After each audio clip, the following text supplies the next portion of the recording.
Casey yang masih kecil keluar dari mobil yang baru saja mengalami kecelakaan. Ibu dan ayahnya meninggal, lalu datang seorang anak perempuan seusianya yang muncul dari hutan, menenangkan Casey dan memperkenalkan dirinya kalau ia adalah Alexander Mangan atau Lexi. Kita mundur dulu ke tahun 2003 ketika Casey Maddox yang saat itu masih bertugas sebagai detektif penyamaran, atasannya yaitu Frank, menugaskannya untuk mendekati seorang kriminal kelas kakap bernama Vincent Johnstone. Casey mengajukan syarat bahwa ia ingin dipindah ke satuan pembunuhan. Frank harus meloloskan permintaannya jika ia ingin Casey mengincar Vincent. Frank menyetujuinya asal Casey selamat dan menyelesaikan misi. Di akhir pengarahan, Casey ditanya mengenai identitas samarannya. Casey menjawab karakternya bernama Alexander Mangan dengan nama panggilan Lexi. Taken from her pocket. Student card identifies her as Alexandra Mangan. TKP di Wicklow, Lexi ditemukan tewas dengan luka tusuk tunggal di jantung. Identitas korban melalui kartu mahasiswa di dompetnya sebagai Alexander Mangan alias Lexi. Situasi ini sangat janggal, kemiripan wajah korban sama persis dengan Casey. Padahal ia tidak punya saudara kembar. Penemuan ini tidak langsung mempercayai Frank. Ia ingin melakukan pengecekan ulang untuk memastikan Lexi bahwa benar-benar sudah meninggal. Dugaan sementara Lexi dibunuh oleh Vincent Johnstone. Casey meninggalkan TKP. Dia ditelepon oleh Rob yang berada di apartemennya. Casey mengabarkan kondisinya kepada Rob dan memberitahu detail korban pembunuhan di Wicklow. Kemungkinan Vincent salah target seharusnya membunuh Casey. Rob langsung berniat meninggalkan rencananya untuk menjemput Cathal Mills demi menyusul Casey. Namun Casey menolak dan mengatakan bahwa pacarnya yaitu O'Neill sudah berada bersamanya, sembari meminta Rob untuk tetap fokus pada rencananya. Casey dan O'Neill kembali ke TKP. Casey, O'Neill, dan Frank berdiskusi mengenai rencana untuk menutupi kematian Lexi demi memancing reaksi Vincent. Frank menyuruh O'Neill mendatangi tempat tinggal Lexi di Whitethorn House yang pernah O'Neill dan Quigley kunjungi dan tidak ada siapa-siapa waktu itu.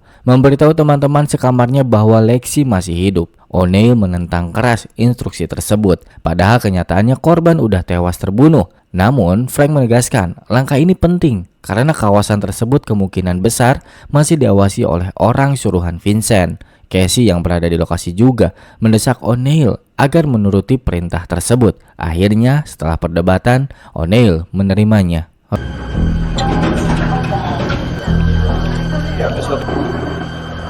Rob mendatangi kantor Cathal Mills untuk menginterogasinya terkait pembunuhan Katie Delphine dan kaitannya dengan peristiwa masa lalu di Knocknear pada tahun 1985. Dalam percakapan tersebut, Rob mencecar Cathal soal kepergiannya yang mendadak ke Berlin pasca pembunuhan Katie, serta fakta bahwa ia sama sekali tidak menghubungi kerabatnya, yaitu Jonathan, untuk sekedar menyampaikan bela sungkawa. Cathal berdalih bahwa ia hanya memiliki urusan bisnis dan telah renggang dengan Jonathan. Namun, Rob terus mendesak dengan mengungkit kesaksian Margaret yang menempatkan Cathal, Jonathan, dan Shane di bioskop pada malam hilangnya Peter dan Jamie. Ketika ditanya keberadaan Shane, Cathal menjawab sinis bahwa Shane mungkin sudah tewas overdosis. Hal itu ditepis oleh Rob. Dia telah memeriksa data kematian, tak ditemukan nama Shane. Ketegangan meningkat ketika Rob menyinggung isi laptop pribadinya, menanyakan apakah ia menyimpan materi pornografi anak. Pertanyaan provokatif tersebut membuat Cathal murka dan mengusir Rob keluar dari ruangannya. Rob mengakhiri interogasi tersebut dengan peringatan agar Cathal tetap berada di dalam negeri, karena keputusannya untuk pergi kembali ke Berlin akan membuatnya terlihat seperti menyembunyikan sesuatu. He goes anywhere other than his home address.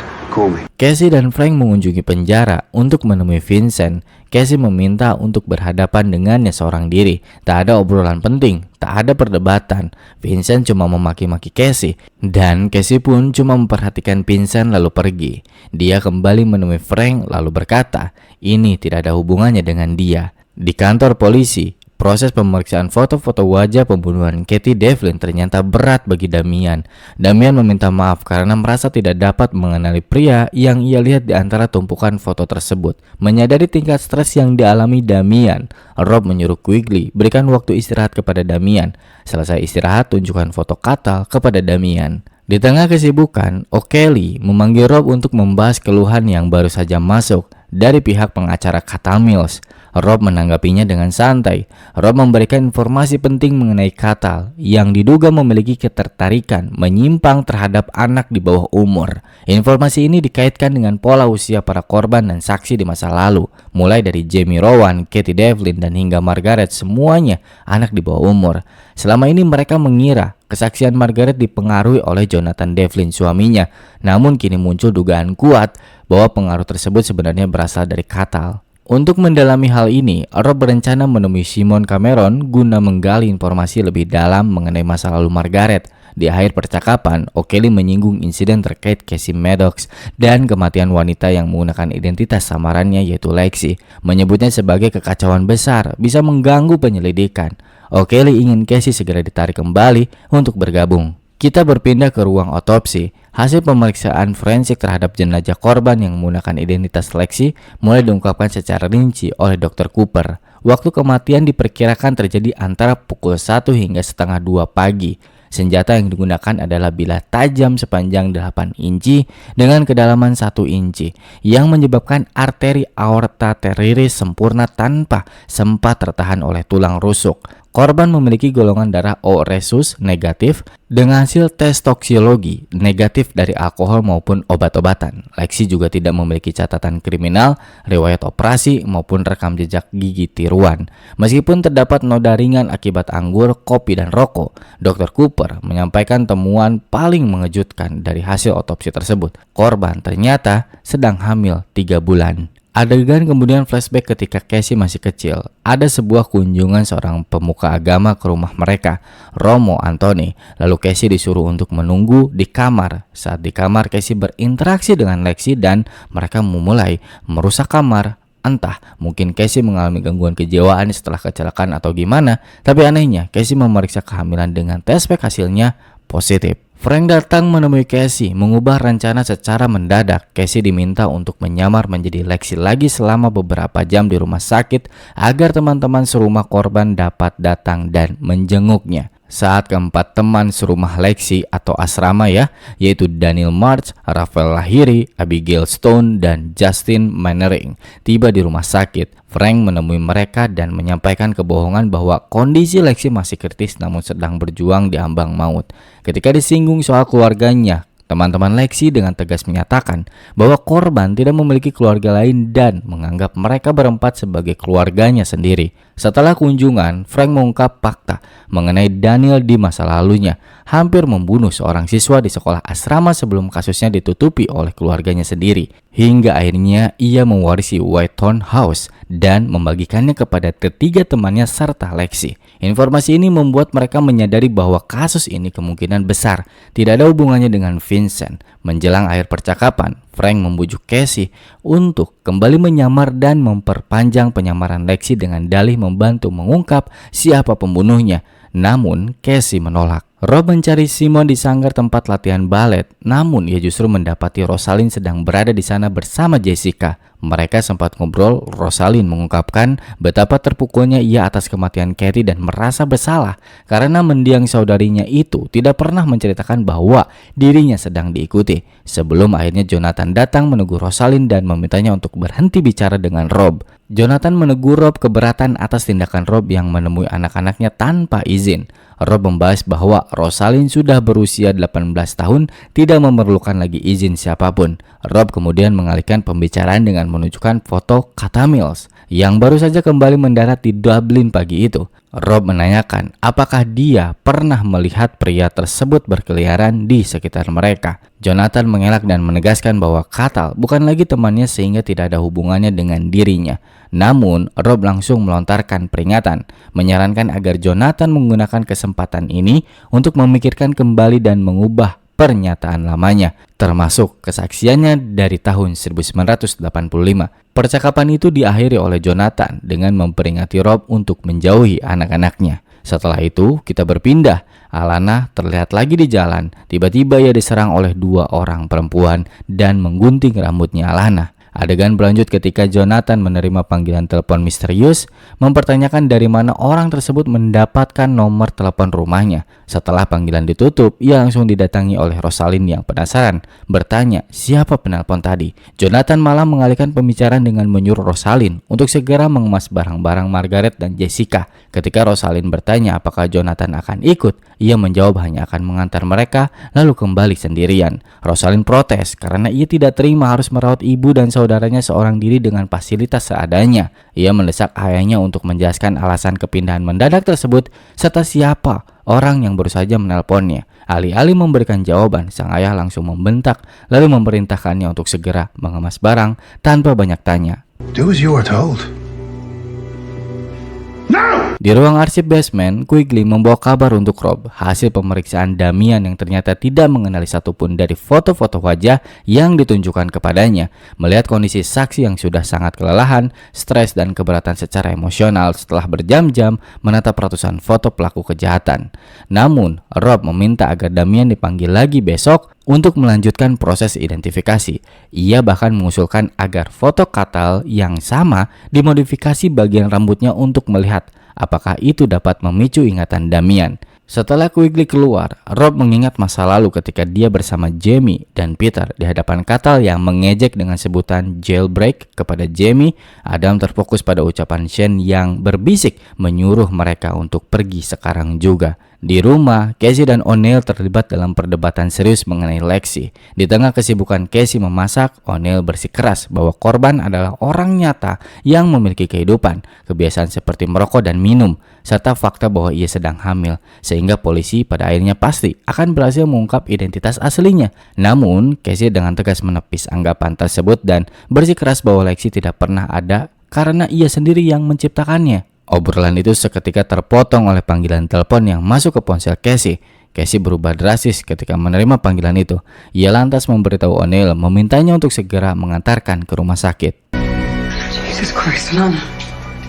Mereka menemui Alana. Alana ketakutan karena ini semua ulah keluarga Kian, mantan pacarnya yang telah menemukannya setelah ia menjadi informan. Alana menuntut agar segera dipindahkan ke tempat tinggal lain yang aman karena tidak bisa pulang ke rumah. Ketika Casey menawarkan opsi penangkapan dan pelaporan resmi, Alana menolak mentah-mentah karena takut dibunuh. Alana mengancam Casey akan membongkar tindakan kepolisian yang membiarkan Rob merendahkannya secara psikologis demi memaksanya bekerja sama. Casey akhirnya menghubungi pihak berwenang untuk mencari akomodasi darurat. Meskipun baru bisa tersedia dalam beberapa hari ke depan, situasi ini memicu perdebatan antara O'Neill dan Casey. O'Neill mengecam tindakan Rob yang dianggap telah memanfaatkan hak istimewa sebagai seorang pria Inggris berpendidikan untuk merendahkan seorang gadis Irlandia tanpa latar belakang istimewa. Casey menepisnya dan membuat O'Neill marah, lalu pergi meninggalkan Casey. Flashback lagi di sini ketika Casey kecil, dia telah menghancurkan kamarnya, berantakan dan menyalahkan semua itu ulah Lexi.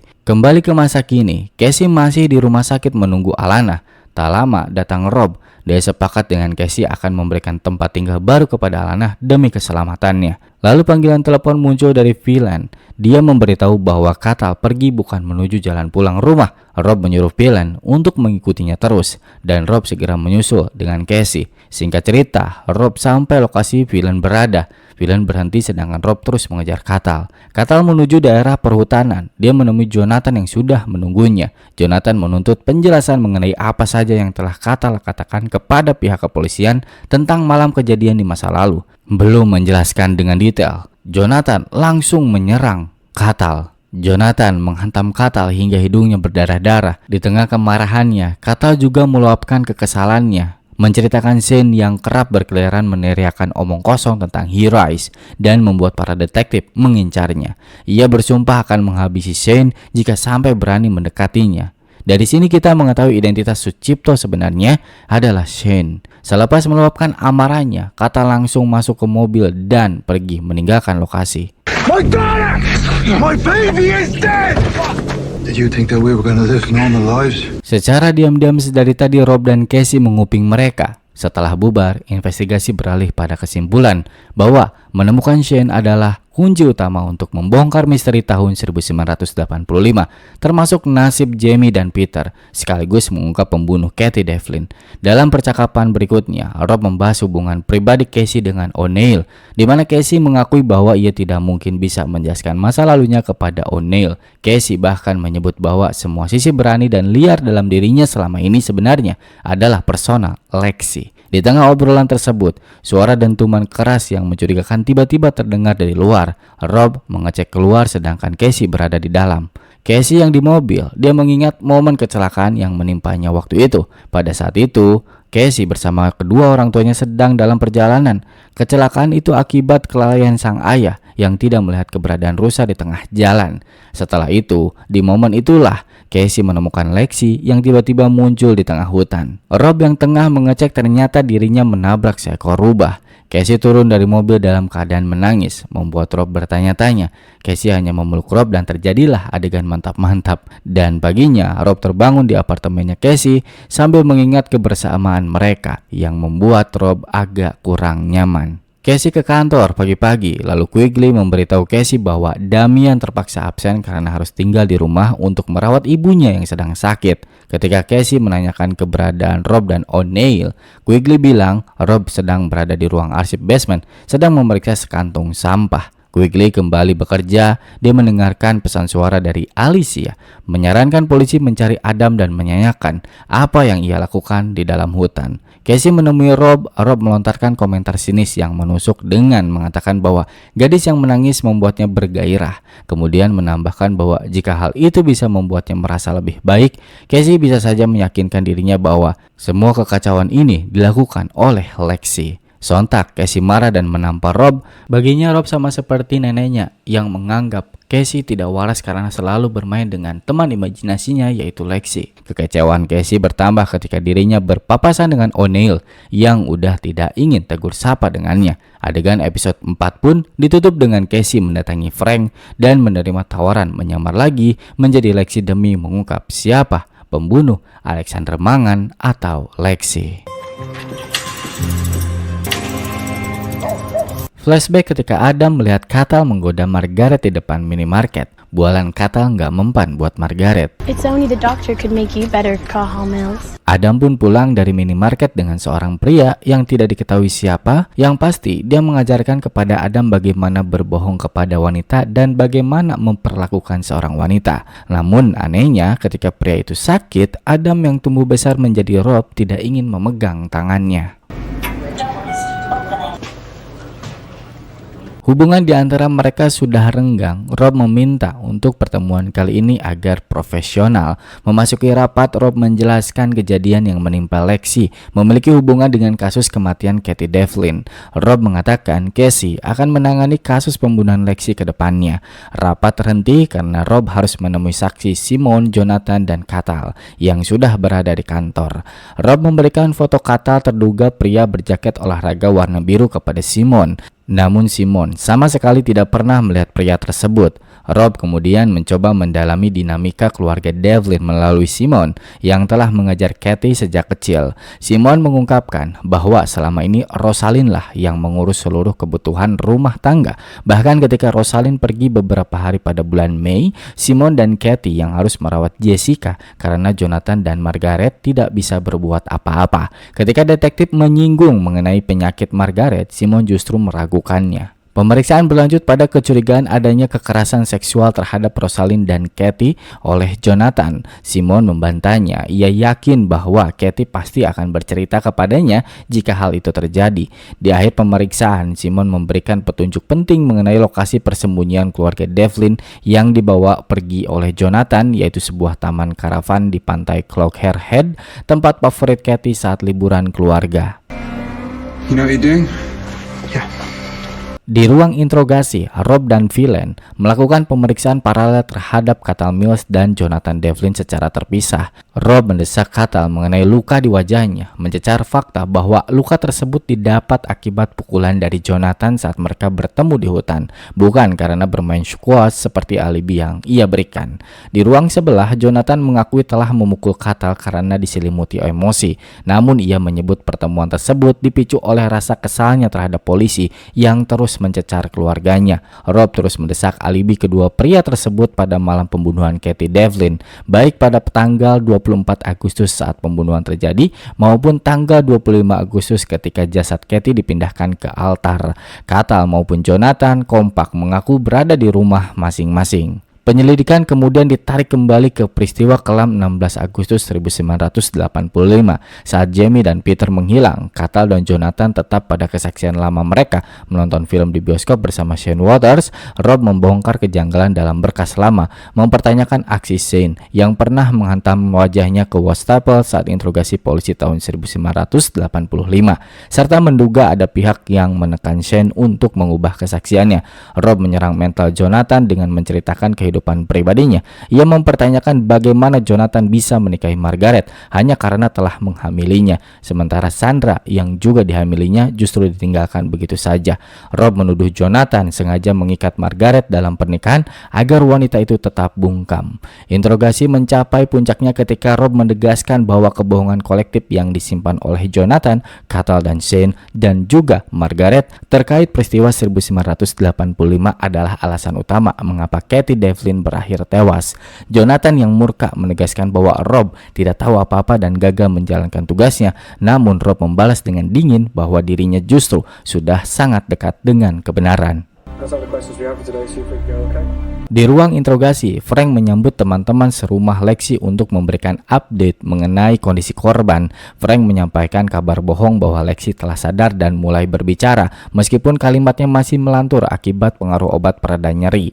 Frank menjelaskan bahwa polisi belum mendapatkan keterangan mengenai pelaku penusukan, lalu meminta keempat teman Lexi untuk memeriksa sejumlah foto guna mengidentifikasi kemungkinan tersangka. Tim kepolisian dipimpin oleh O'Neill mendatangi Whiten House untuk melakukan penggeledahan dan pemetaan secara menyeluruh. Petugas diperintahkan untuk memeriksa setiap sudut rumah dari atas ke bawah, mendokumentasikan gaya hidup para penghuni, memotong sampel untuk identifikasi, serta mengamankan barang bukti seperti senjata atau narkoba. Semua dilakukan tanpa mengubah posisi barang semula, termasuk menghitung anak tangga dan mencatat anak tangga ketiga serta ketujuh yang berderit saat diinjak. Penggeledahan difokuskan secara detail pada kamar Lexi melalui dokumentasi dan foto, sebelum nantinya menyisir area taman dan jalanan di sekitar lingkungan rumah tersebut. Di ruang interogasi, Frank memperlihatkan foto tersangka utama pembunuhan Katie Devlin kepada teman-teman serumah Lexi untuk mencari keterkaitan antara kedua kasus tersebut. Frank menanyakan kebiasaan malam Lexi yang sering berjalan-jalan lewat taman menuju gang, memunculkan dugaan adanya pengintai yang mengawasi pergerakannya, serta mempertanyakan apakah Lexi sedang menjalin hubungan asmara dengan seseorang. Daniel menegaskan bahwa Lexi pasti akan bercerita jika ia dekat dengan seseorang, lalu mempertanyakan balik alasan polisi menanyakan hal sensitif tersebut. Selesai sesi pemeriksaan, Frank memperhatikan reaksi mereka yang sama sekali tidak menanyakan soal tersangka, petunjuk maupun bukti kasus. Situasi ini meyakinkan untuk meluncurkan operasi Mirror, operasi penyamaran resmi bagi Casey. Dari hasil pengamatan selama interogasi, Casey menyimpulkan satu fakta penting. Abigail diam-diam mengetahui bahwasannya Lexi sedang hamil, sementara teman-teman yang lain sama sekali tidak menyadarinya.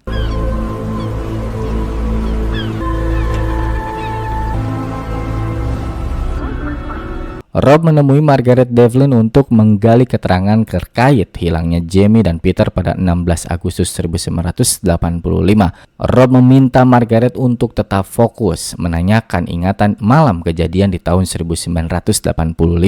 Margaret mengulang kembali alibi lamanya. Ia mengaku pergi ke bioskop untuk menonton lalu melihat Catal, Jonathan, dan Shane di koridor.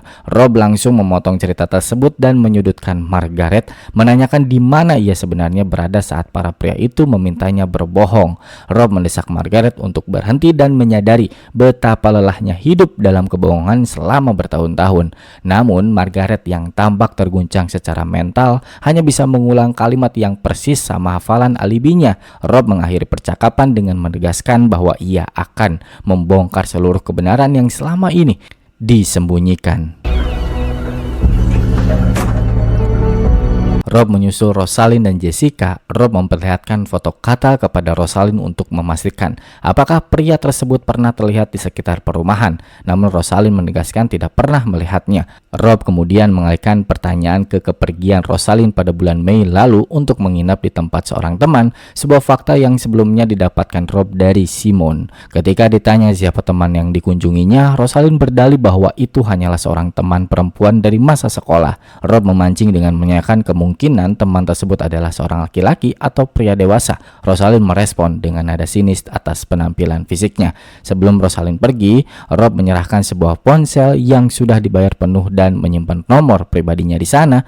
Rob berpesan agar Rosalind tidak ragu menghubunginya kapan saja jika membutuhkan bantuan. Alicia diwawancara oleh Roach mengungkapkan teori pribadinya mengenai kasus pembunuhan Katie Devlin. Menurutnya, pelaku pembunuhan Katie pasti seseorang yang sangat mengenal area perumahan tersebut dan hafal seluk-beluk area hutan Knocknear. Ia yakin bahwa pria yang tengah dicari-cari oleh pihak kepolisian sebenarnya adalah Adam. Alicia menegaskan bahwa saat peristiwa tahun 1985 terjadi, Adam adalah satu-satunya anak yang keluar dari hutan tanpa luka sedikit pun, sehingga Adam dipastikan tahu apa yang sebenarnya terjadi pada Jamie dan Peter. Meskipun Roach menyanggah dengan alasan bahwa Adam saat itu hanyalah seorang anak-anak, Alicia menepisnya dengan menegaskan bahwa anak-anak pun bisa bertindak sangat kejam, dan kini Adam telah tumbuh menjadi pria dewasa. Ia mendesak agar polisi segera melacak keberadaan Adam, menginterogasinya mengenai posisinya pada malam Katie terbunuh, serta menuntut jawaban atas nasib anaknya. Malamnya, Rob mencoba untuk masuk ke dalam hutan. Pikirannya terus mengingat masa lalu dan membuat dirinya takut untuk masuk ke dalam sendirian. Di area Whitehorn House, O'Neill menyampaikan temuan penting dari penyelidikan lapangan. Petugas tidak menemukan jejak darah di dalam rumah, melainkan di area pohon yang berada di pekarangan. Pelaku diduga kuat berusaha membersihkan tempat penusukan menggunakan deterjen. Terlihat dari sisa-sisa busa sabun yang mengalir di sekitar pohon serta semak-semak sekitar. Meskipun senjata tajam belum ditemukan, titik penusukan Lexi dipastikan terjadi di dekat pohon tersebut. Frank mengapresiasi kerja keras O'Neill sebelum menyuruhnya menyerahkan sisa investigasi lapangan. Setelah itu, Casey mendekati O'Neill untuk meluruskan kesalahpahaman di antara mereka dan meminta agar mereka tetap bersikap profesional. Namun, O'Neill meluapkan kekecewaannya dengan umpatan mendalam. Baik untuk Casey maupun Rob, O'Neill membongkar bahwa ia sudah mengetahui hubungan intim antara Casey dan Rob, serta meluapkan rasa frustasinya karena ia masih harus tetap bekerja berdampingan dengan Rob di tengah situasi yang makin kacau tersebut. Roach menghampiri Rob untuk meminta tanggapan mengenai berita halaman depan korannya yang mengangkat pernyataan Alicia Rowan. Rob mengancam Roach karena dinilai mengeksploitasi duka seorang ibu. Roach menepis tuduhan Rob dan bersikeras mempertanyakan keberadaan Adam. Rob berdalih bahwa Adam telah mengganti namanya dan kepolisian sedang melacak keberadaannya. Ketika diminta memberikan pernyataan dengan direkam untuk menenangkan publik, Rob menyuruh Roach pergi dan tidak mengganggu investigasinya dengan kata-kata kasar. Roach menyindir bahwa polisi sebenarnya tidak memiliki tersangka pasti, lalu berjanji akan terus mencecar publik soal keberadaan Adam hingga kasus ini terungkap. Di tempat lain, ketika Rosalind sedang mandi, datang Margaret masuk ke dalam pemandian umum dan mengatakan, kita berpindah. Frank melakukan pengarahan mendalam kepada Casey mengenai latar belakang para penghuni Whitehorn House. Frank membeberkan bahwa selain Daniel, tidak ada satupun dari mereka yang memiliki rekam jejak kekerasan. Frank menguraikan profil masing-masing penghuni. Yang pertama, Rafael Lahiri atau disebut Rafe, berasal dari keluarga kaya pemilik jaringan hotel. Ia sempat menghabiskan banyak uang untuk kokain, namun berhasil lepas dari kecanduan berkat bantuan Daniel. Justin Mannering berasal dari keluarga broken home yang terombang-ambing di antara orang tua yang saling membenci dan telah memiliki keluarga baru. Justin hidup kesepian hingga akhirnya menemukan keluarga baru di Whitehorn House. Abigail Stone tumbuh dalam pengasuhan sosial sejak lahir karena ibunya mengalami gangguan jiwa. Meski hidupnya penuh kekacauan, Abigail sangat cerdas dan bekerja keras hingga berhasil meraih beasiswa di Trinity College serta mendapatkan tempat tinggal. Semua penghuni memiliki utang budi kepada Daniel yang menyatukan mereka. Casey mengakui bahwa Abigail adalah sosok yang paling mengintimidasinya karena tekadnya yang kuat untuk bertahan hidup. Frank menambahkan pengamatan penting. Abigail menatap Daniel dengan rasa cinta yang mendalam, sementara perhatian Daniel justru tertuju sepenuhnya kepada Lexi. Persaingan emosional ini menjadikan Abigail sebagai sosok yang paling berbahaya dan patut diwaspadai dalam penyamaran Casey. It's the detective, the one for Katie, the one I've been helping. Rob mendatangi rumah Damian untuk membawanya kembali melakukan identifikasi saksi. Damian tidak bisa pergi karena tetangga yang biasa menjaga ibunya sedang tidak ada di tempat. Rob menenangkan Damian dengan memberitahu bahwa ada seorang petugas polisi wanita yang telah bersiap di luar rumah untuk menggantikannya menemani ibunya. Damian akhirnya menyetujui ajakan Rob dan bersiap untuk pergi. Saat berada di area penggalian hutan, Damian memberitahu Rob bahwa ia terpaksa harus berhenti permanen dari pekerjaan penggalian karena harus mengurus ibunya secara penuh. Rob kemudian meminta Damian menunjukkan lokasi persis tempat ia melihat pria baju olahraga berwarna biru tersebut. Rob menginstruksikan Damian untuk berbalik dan memejamkan mata, sedangkan Rob menaruh foto Cathal di pohon. Ketika Damian disuruh melihat, Damian merasa ragu dan enggan mengkonfirmasi karena kondisi pencahayaan dan dedaunan saat musim panas lalu berbeda. Rob mulai kehilangan kesabaran dan menekan Damian secara agresif agar mengiyakan bahwa petugas tersebut adalah pria yang ia lihat. That's enough. Even I know that this is way out of line. And if I know, then that means you do too. Rob menemui Rosalind di kafe. Suasana berubah canggung ditambah penampilan Rosalind yang sangat mengundang syahwat. Kemudian Rosalind menunjukkan gestur yang mengisyaratkan ketertarikan romantis dengan cara meraba Black Mamba milik Rob. Rob terkejut menghentikan hal tersebut. Rosalind merasa malu dan menangis, mengaku salah paham karena Rob sebelumnya menanyakan soal pacar dan memberinya telepon seluler. Rosalind meluapkan rasa frustasinya atas hilangnya Katie dan merasa tidak ada seorang pun di dunia ini yang memahami rasa kehilangan yang ia alami. Untuk menenangkan Rosalind, Rob akhirnya membagikan masa lalunya juga. Ia mengaku juga merupakan orang yang tertinggal setelah sahabat terbaiknya tiba-tiba menghilang tanpa jejak di masa lalu, yang mengubah seluruh hidupnya dan mendorongnya menjadi seorang polisi demi mencari jawaban. Setelah suasana mereda, Rosalind mengaku bahwa ia berbohong mengenai menginap di rumah teman sekolahnya. Ia kemudian berizin ke toilet untuk membasuh wajah dan mengganti pakaian sebelum menceritakan kebenaran soal kebohongannya tersebut. Berpindah sejenak sebelum melanjutkan pertemuan Rob dan Rosalind, Casey sedang latihan menembak. Frank yang melihatnya terkejut dengan arah tembakan Casey yang benar-benar akurat sesuai perintahnya. Setelah membasuh wajah dan mengganti pakaiannya, Rosalind membeberkan alasan sebenarnya di balik alibi palsunya. Ia mengaku tidak menginap di rumah teman karena ia tidak memiliki teman sama sekali. Rosalind pergi ke Dublin dan menginap di sebuah hostel murah yang ditemuinya. Ia menjelaskan beban emosional yang dirasakannya ketika adik perempuannya, yaitu Jessica, mengalami datang bulan pertama kali dan tidak paham cara merawat diri sendiri. Rosalind yang selama ini harus menanggung semua beban mengurus adiknya, merasa kewalahan hingga berada di titik jenuh.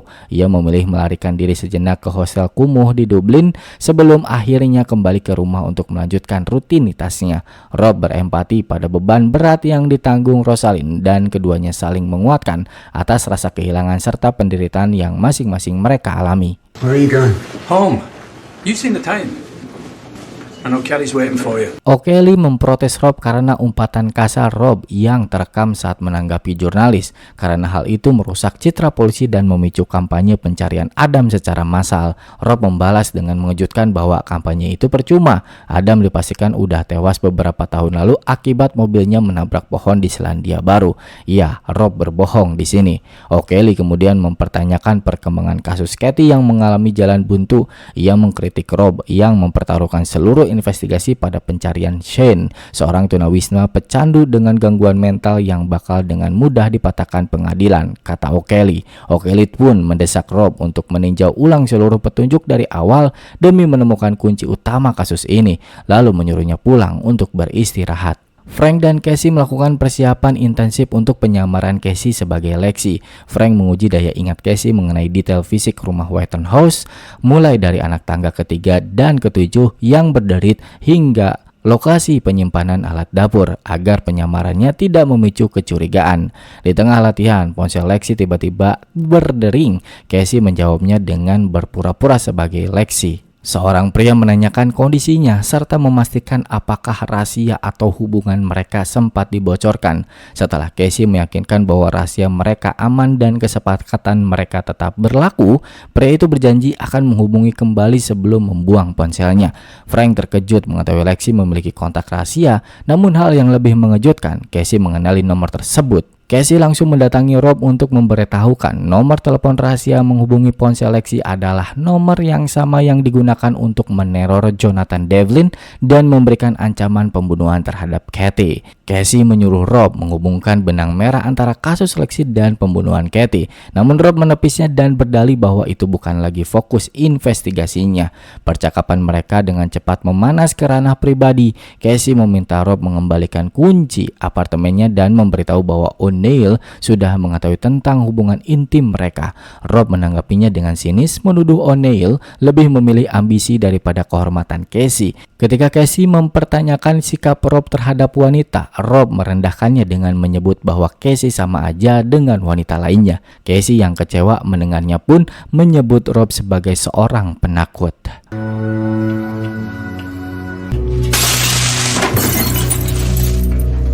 Malamnya, Rob pergi ke daerah perumahan Katie. Di sana ia melihat seseorang melintas, kemudian melihat Adam yang menggunakan sepeda dan Rob mengikutinya sampai ke hutan.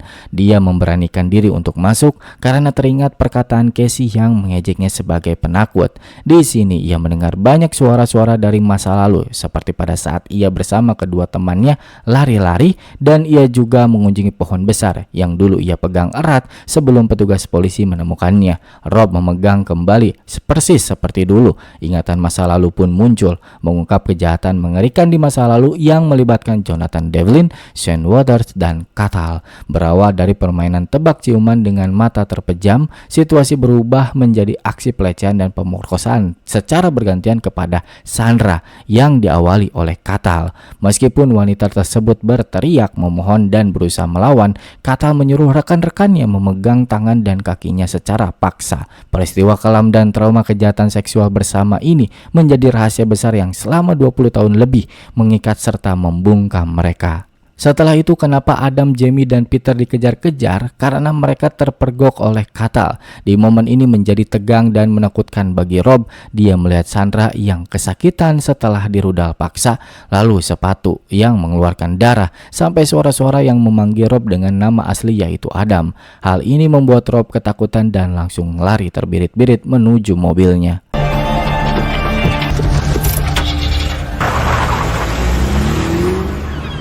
Operasi penyamaran Casey sebagai Lexi secara resmi dimulai setelah persiapan matang selesai dilakukan. Di tempat lain, Rob yang berada di apartemen Casey panik mencari Casey. Terdesak oleh rasa penyesalan, Rob mencoba menghubungi ponsel Casey. Karena tidak diangkat, Rob meninggalkan pesan suara memohon agar Casey kembali padanya. Ada sesuatu yang penting dan jujur yang ingin ia sampaikan. Operasi penyamaran resmi dimulai di rumah White House. Frank melepas Casey yang kini berperan sepenuhnya sebagai Lexi dengan koordinasi rahasia bahwa ia akan bersiaga di jalur sekitar rumah setiap malam saat Casey berjalan-jalan. Casey diantarkan kembali oleh Frank yang berpura-pura telah membantunya pulih, membuat rekan-rekan rumahnya merasa sangat lega. Begitu Frank pergi, Casey langsung berbisik pelan kepada teman-temannya agar menjauhkannya dari polisi tersebut untuk menjaga karakternya sebagai Lexi yang membenci otoritas. Masuknya Casey ke dalam rumah White House menandai dimulainya tahap berbahaya di mana ia harus hidup bersama orang-orang yang mungkin terlibat dalam pembunuhan sosok yang berwajah identik dengannya. Ya, episode 4 dan 5 pun selesai. Terima kasih, gua Angga. Kita akan ketemu lagi di video selanjutnya. Biar nggak ketinggalan subscribe dan nyalain loncengnya. Serial Dublin Murders ini ada 8 episode dalam satu season, berarti sisanya ada 3 lagi. Insya Allah akan diselesaikan dalam satu video 3 episode supaya selesai dan tamat series ini.